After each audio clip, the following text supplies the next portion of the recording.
소득이 없는 20대가 수십억짜리 아파트를 사고요. 수백만 원짜리 월세에 살고 있다고 합니다. 이른바 부동산 편법 증여, 이게 계속해서 발생하고 있는데요. 국세청이 부동산 탈세를 뿌리 뽑겠다라고 밝혔는데요. 그 기준은 과연 어떻게 될까요? 슬기로운 세무생활 시간입니다. 누리세무그룹 김철훈 세무사에게 한번 들어보죠. 안녕하세요. 안녕하세요. 김철훈 세무사입니다. 요즘에 부동산 관련된 그 탈세 이거 적발된 사례가 많아요? 네, 맞습니다. 최근 5년 동안 이제 국세청이 부동산 거래 관련해서 탈세 혐의를 적발한 건수가 2만 건이 넘어가고요. 그리고 뭐 뒤늦게 이제 거둔 세금인 추징 세금 금액이 1조 6천억 원 정도가 돼요. 5년 동안 2만 건이요? 예, 꽤 많죠. 이 중에 이제 편법 증여라든지 아니면 거짓으로다가 양도세 신고하는 것 같이 이제 세금을 좀 줄이려고 하는 수법이 전체 한 85% 정도인데 네. 서울 지역이 가장 많고요. 그리고 특히 이제 강남 4구라든지 마용성이라고 그러죠. 마포, 용산, 성동구 지역으로 집중적으로 이제 조사 대상이 되었습니다. 탈세 수법을 좀 살펴보면은요.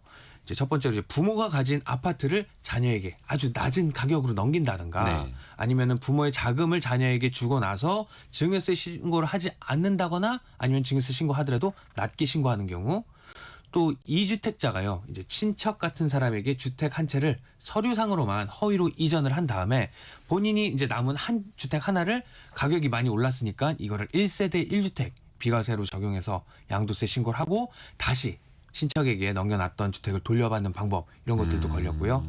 또 이제 특수관계인 부실법인에게 낮은 가격으로 부동산을 넘긴 다음에 그 법인에서 그 부동산을 고가로 양도를 해서 차익을 챙김과 동시에 양도세를 떠넘기는 방법, 뭐 이런 것들을 통해서 뭐 여러 가지 자금 출처가 불명확한 부분까지도 다 조사 대상에 포함됐던 사례도 있었습니다. 이야, 천태만상이네요. 네. 그러니까 한 푼이라도 세금을 덜 내려고 예. 탈세를 하는 건데, 그러면 그 주택 가격이 어느 정도 돼야 국세청이 좀 의심을 해볼까요?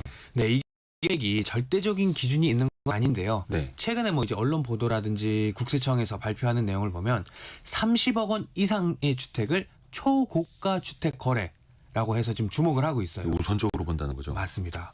이런 게요. 이제 2020년도 같은 경우는 9억 원 이상의 고가 주택을 탈세를 검증한 적이 있었어요. 이렇게 이제 고가 주택, 뭐 초고가 주택 거래 이런 거의 문턱은 이제 뭐 경제 사정이라든지 지역, 주택의 종류 뭐 이런 거에 따라서 조금씩 차이가 있습니다. 그리고 이제 국세청에서는 탈세를 잡아낼 때 단순히 이제 거래 금액이 얼마냐 이것만 보는 건 아니고 네. 여러 가지 정황이라든지 자료를 종합해서 판단을 합니다. 그래서 이제 뭐 금액이 적다고 하더라도 자금 출처가 의심이 된다면 대상이 될 수도 있어요. 예를 들어서 이제 소득이 거의 없는 사람이 갑자기 수십억 원의 아파트를 산다. 라고 하면 국세청은 이제 이 돈이 어디서 났을까 뭐 집중해서 분석을 하게 됩니다. 예를 들어서 이제 부모나 친척이 준 돈인 건지 아니면 요즘에는 이제 법인의 자금을 대표가 임의로 가져다가 쓴 돈인 건지 아니면 한국에 신고하지 않은 해외에서 발생한 소득인 건지 이런 것들을 다 따져보게 되고요. 또 이제 친인척 간의 거래를 시세보다 훨씬 낮은 금액으로 했다. 이런 것도 좀 유심히 살펴보고요. 명의만 바꾼 거래도 탈세 의심 유형 중에 하나입니다. 또 뭐 이제 고가의 전세라든지 월세 계약도 자금 이동의 수단이 될 수 있어서 역시 마찬가지로 조사 대상이 되고 있습니다. 그러니까 뭐 3억짜리 집을 사든 30억짜리 집을 사든 네. 그거 자체는 문제는 아니고 그 돈이 어디서 났는가, 네. 세금을 정당하게 낸 돈인가를 본다라는 거잖아요. 그래서 자금 조달 계획서 내도록 하잖아요. 예, 맞습니다. 이건 어떻게 써야 되는 겁니까? 이 자금 조달 계획서 아니면은 주택 취득 자금 조달 및 입주 계획서는 이제 주택을 살 때 네. 어떤 돈을 어떻게 모아서 내가 주택을 살 건지 이제 계획을 적는 서류예요. 그러니까 매매 대금 중에 내가 가지고 있는 돈과 네. 빌린 돈이 각각 얼마인지, 그리고 또 빌렸다면 누구에게서 빌린 건지 이런 돈의 출처를 밝히는 문서인데요. 이 서류를 통해서 이제 국세청에서는 이 돈이 진짜로 있는 돈인지 아니면 이 돈은 어떻게 마련된 돈인지를 확인을 할 수가 있는 거예요. 투기 과열 지구라든지 아니면은 조정 대상 지역 내 주택 거래에 대해서는 이제 뭐 금액과 상관없이 제출을 해야 되고요. 네. 비규제 지역 같은 경우는 매매 가격이 6억 원 이상일 때 제출 의무가 있습니다. 또 법인이라고 한다면 주택 거래할 때 모든 주택 거래에 대해서 제출을 해야 됩니다. 이제 보통 자금 조달 계획서에 기재돼야 할 주요 항목들은요. 내 돈이다라고 하면은 예금, 뭐 주식을 팔아서 번 돈, 또는 기존에 내가 가지고 있던 부동산을 처분해서 뭐 들어온 돈이다라는 걸 적고요. 빌린 돈인 차입금의 경우라면 금융기관에서 빌렸는지 아니면 가족이나 친인척 같은 이런 지인에게 빌렸는지 이런 내용을 적습니다. 또 증여나 상속된 금액 같은 경우는 부모에게서 받은 돈인지 이러한 내용들이 물론 다 신고가 되어 있어야 합니다. 근데 아마 이거 들으시는 분들이 에이 그거는 뭐 서울 어디에 비싼 집 사는 사람들한테나 해당되는 거 아니야? 내가 살 집은 정말 얼마 안 하는 집인데 이러면서 자금 조달 계획서 대충 생각하실 수도 있을 것 같은데요. 그러니까요. 이렇게 자금 조달 계획서를 허위로 쓴다거나 네. 아니면 소명이 안 된다고 하면은 우리 세무조사의 문이 열릴 수도 있습니다. 예를 들어서 계획서의 적은 내용과 사실 실제로 자금 흐름이 다르다거나 아니면 차입금이 거의 대부분이고 내 돈은 거의 없는 구조라든지 부모나 친척에게 돈을 빌렸다고 써긴 썼는데 차용증도 없고요. 또 돈을 갚은 상환했던 증빙이라든지 정황이 없는 경우로 한다면은 이제 세무조사를 받을 수도 있어요. 이렇게 되면은 이제 구청이나 국세청에게서부터 자료를 제출하라는 요구도 받기도 하고요. 이 자료 제출을 제대로 못했을 경우에는 자금 출처 조사 대상이 될 수 있습니다. 이때는 증여세라든지 양도세를 다시 계산해서 추징될 수도 있고 과태료라든지 세무조사로 확대될 수도 있기 때문에 주의하셔야 됩니다. 일단 자금 조달 계획서는 꼼꼼하게 정확하게 써야 한다라는 일단 원칙대로 가야겠네요. 네. 만약에 부동산을 편법으로 증여했다라거나 탈세가 적발되면 세금을 얼마나 물어내야 되는 겁니까? 네, 이렇게 편법으로 증여했다거나 탈세가 들통나게 되면 단순히 세금을 얼마 더 내라 처분만 받는 게 아니라요. 네. 먼저 신고하지 않았거나 내가 적게 신고한 세금을 본세로서 내야 되는 거고요. 원래 내야 할 거 내야 되고. 원래 내야 될 거 내야 되고 여기에 가산세가 또 추가로 붙게 됩니다. 그래서 원래 내야 할 세금보다도 더 내셔야 되고요. 또 늦게 내는 거에 대해서 한 연 8% 정도의 이 높은 이자를 또 내야 됩니다. 지연이자율이 8%나 돼요? 8%, 연 8% 꽤 높죠. 이제 부동산 거래를 신고를 이제 거짓으로 한다거나 아니면 지연해서 신고하면 과태료가 부과되기도 하고요. 네. 가장 엄한 경우 같은 경우라면 형사처벌 대상이 돼서 징역이나 벌금도 받을 수도 있어요. 예를 들어서 서울에서는 7억 원짜리 집을 실제보다 낮게 신고한 경우가 있었는데 이때 신고자들에게 수천만 원의 과태료를 부과한 사례도 있었습니다. 이렇게 이제 탈세는 단순한 본인의 실수가 아니라 중대한 위반이 될 수도 있다는 점을 꼭 기억을 하셔야 될 것 같습니다. 세금 얼마 좀 아끼려다가 큰 과태료를 물을 수도 있는 거고요. 네. 세금은 또 세금대로 내고 지연이자도 엄청 붙고. 근데 사실 청년들이 내가 모은 돈만으로 집 사기는 힘든 시대 아닙니까? 그래서 부모님의 지원을 받을 수는 있는 건데 세금을 고려했을 때 얼마나 어떻게 좀 지원받을 수 있는 겁니까? 네, 사실 이제 집을 살 때는 부모님의 도움을 받는 게 흔한 일이긴 합니다. 근데 이제 이럴 때는 세금은 어떻게 되느냐? 세법상 이제 부모님이 자녀에게 돈을 도와줄 때는 증여로 간주가 될 수 있어요. 이 경우에는요, 일정한 금액까지는 증여세가 면제가 됩니다. 만약에 자녀가 성인 자녀다라고 하면 10년 동안 합쳐서 5천만 원까지 부모에게 받은 금액에 대해서는 증여세가 없고요. 10년에 5천만 원까지는 비과세. 비과세. 네. 만약에 자녀가 미성년자라고 한다면은 이 면제되는 범위가 조금 더 낮아져서 2천만 원까지는 공제가 되십니다. 미성년일 때 2천만 원. 네. 그리고 근데 요즘 5천만 원 가지고 무슨 집을 사냐, 더 줄 수는 없냐라고 물어보는 분들도 계시는데 당연히 더 줘도 되고요. 더 주는 것도 가능합니다. 더 도와줘도 가능합니다. 세금만 내게 된다면 아무런 문제 없이 한도도 없이 도와줄 줄 수가 있어요. 세금만 낸다면. 네. 이제 전세나 월세 보증금을 도와주는 경우라고 한다면은 보통 이제 생활비, 주거비 이런 정도의 수준이다고 하면 증여세 대상이 아닐 가능성이 큽니다. 다만 이제 돈을 이제 이체할 때는 생활비 또는 전세 보증금 이렇게 명목으로 적요란에 메모를 해두게 되면 나중에 이제 조사를 받는다거나 소명을 할 경우에 증여 여부를 판단할 때 유리해질 수 있습니다. 또 이런 것도 있더라고요.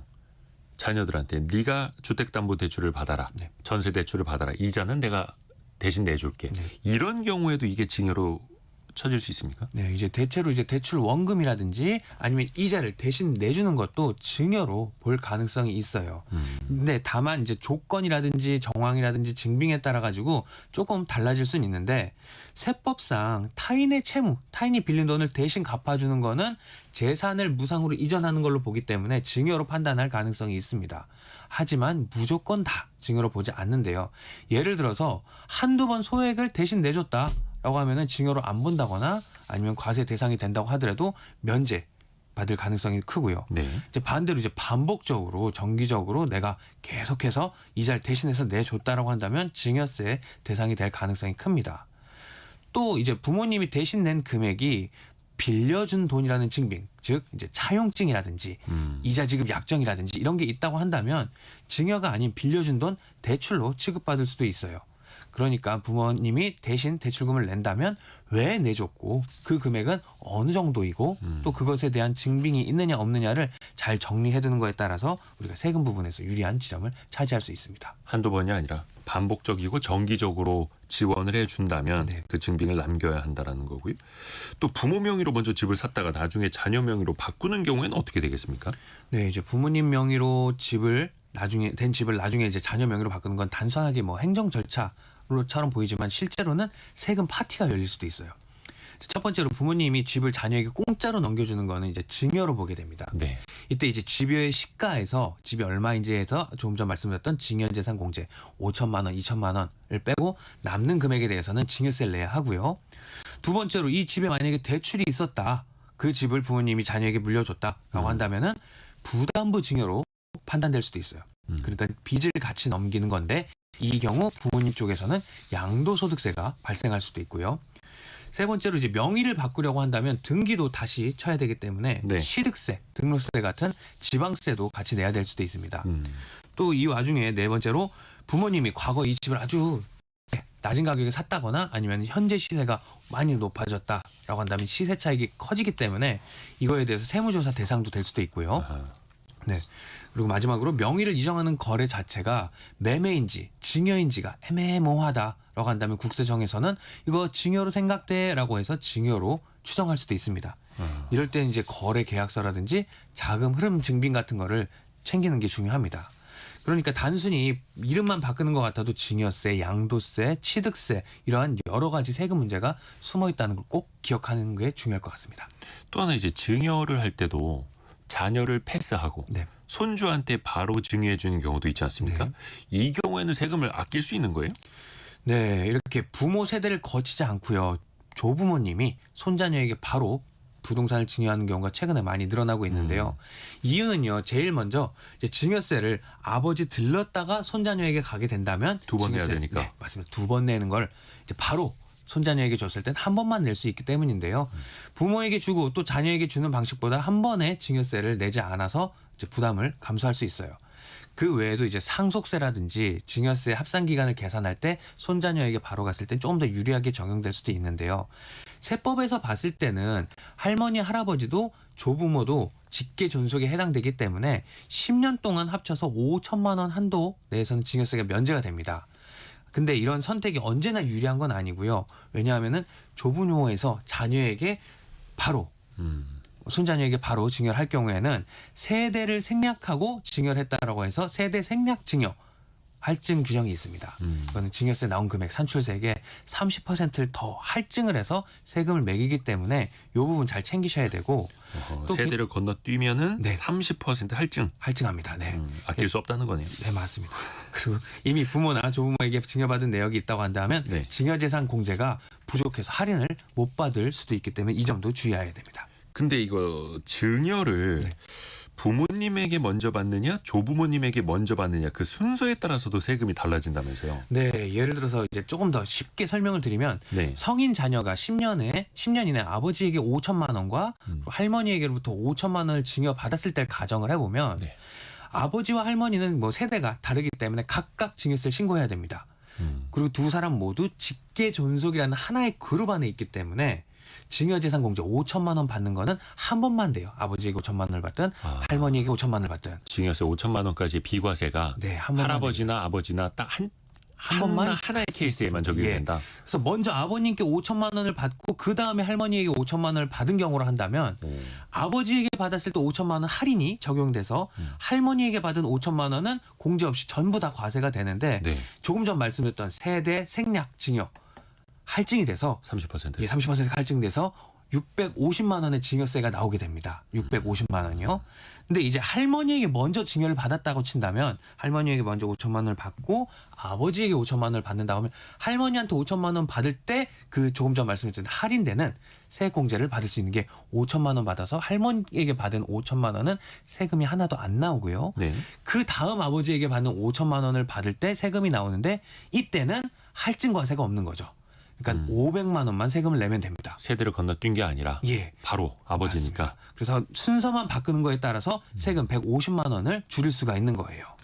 여기서 이제 추가로 고려할 부분은 손자녀가 아주 어리다거나 소득이 없어서 증여세를 낼 능력이 없다든지 이 부동산 가치가 올라가는 부분에 대해서 나중에 다시 과세할 위험도 있기 때문에 손주에게 바로 주는 게 무조건 좋다 이건 아니고 증여 금액이라든지 수증자의 나이 아니면 공제를 얼마까지 더 받을 수 있느냐 이런 것들도 다 같이 따져봐야 됩니다.